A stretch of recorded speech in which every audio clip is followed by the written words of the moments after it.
Hi guys, আজকে আমরা একটি হাদিস নিয়ে আলোচনা করব। হাদিসটি হলো একটি বিড়ালকে অনাহারে রাখার পরিণাম। ইবনে ওমর রাদিয়াল্লাহু হতে ও আবু হুরায়রা রাদিয়াল্লাহু উভয়ে নবীজি সাল্লাল্লাহু আলাইহি সাল্লামের বাণী নকল করিয়াছেন যে একজন নারীকে এই কারণে শাস্তি দেওয়া হয়েছিল যে সে একটি বিড়ালকে বাঁধিয়া রাখিয়াছিল। ইহাতে ক্ষুধায় কাতর হইয়া বিড়ালটি মরিয়া গেল। সেই নারী বিড়ালটিকে ছাড়িয়াও দেয় নাই, তাহাকে কিছু খাইতেও দেয় নাই। ছাড়িয়া দিলে ভূপৃষ্ঠের অন্য প্রাণী দ্বারা সে নিজের ক্ষুধা নিবারণ করিত। ফায়দা: যাহারা জীবজন্তু পালন করে তাহাদের তো বড়ই কঠিন, কেননা জীবজন্তু কথা বলতে পারে না, নিজেদের প্রয়োজনের বিষ প্রকাশ করিতে পারে না। এমন অবস্থায় তাহাদের পানাহারের বিষয়ে খোঁজ খবর নেওয়া বিশেষ প্রয়োজন। ইহাতে কৃপণতা করিবার অর্থ হইতেছে যে নিজেদেরকে আল্লাহর দেওয়া আযাবের উপযুক্ত করা। অনেক মানুষের জীবজন্তু পালনের আগ্রহ প্রবল, কিন্তু তাহাদের খাদ্য পানীয়ের জন্য অর্থ ব্যয় করিতে তাহাদের প্রাণ বাহির হইবার উপক্রম হয়। নবী করিম সাল্লাল্লাহু আলাইহি সাল্লাম বিভিন্ন হাদিসে বিভিন্ন ভাবে বলছেন যে এইসব জীবের ব্যাপারে তোমরা আল্লাহকে ভয় করো। একদিন নবী করিম সাল্লাল্লাহু আলাইহি সাল্লাম কোথাও যাইতেছিলেন, পথিমধ্যে একটি উট দেখিতে পাইলেন। ক্ষুধায় উটটির পেট কোমরের সহিত লাগিয়া গিয়েছিল।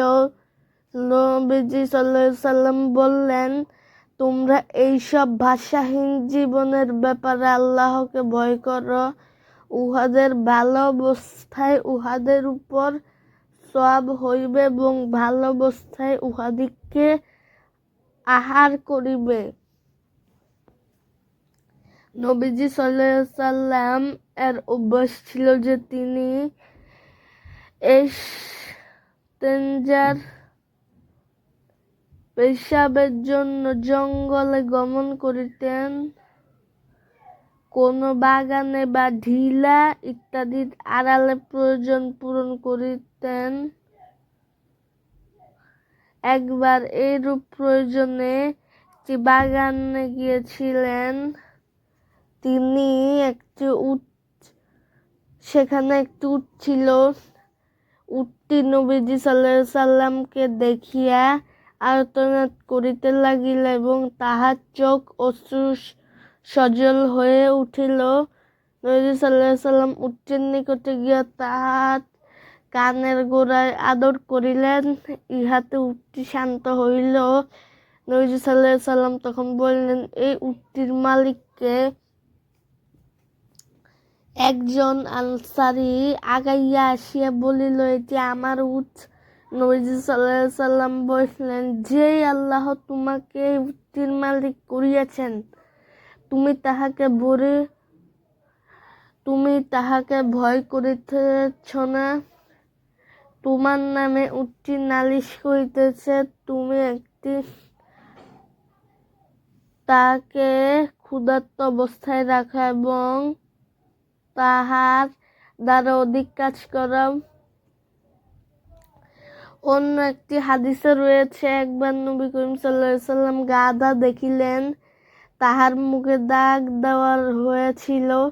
নবীজি সাল্লাল্লাহু আলাইহি সাল্লাম গাধার মালিককে ডেকে বলিলেন, তুমি এখনো কি জানতে পাও নাই যে সেই লোককে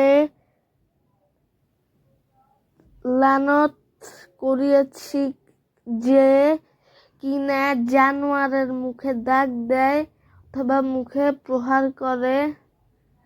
আবু দাউদে এই হাদিস সংকলন করা হয়েছে।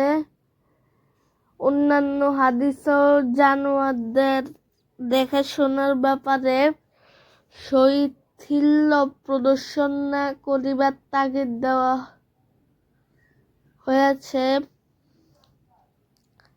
জীব জানোয়ারদের ব্যাপারে এত তাগিদ দেওয়া হয়েছে, সতর্ক করা হয়েছে, এমন অবস্থায় সৃষ্টির সেরা জীব মানুষ সম্পর্কে সতর্কতা তো স্পষ্ট ব্যাপার, তাহা যে আরো বেশি গুরুত্বপূর্ণ সে কথা না বলিলেও চলে।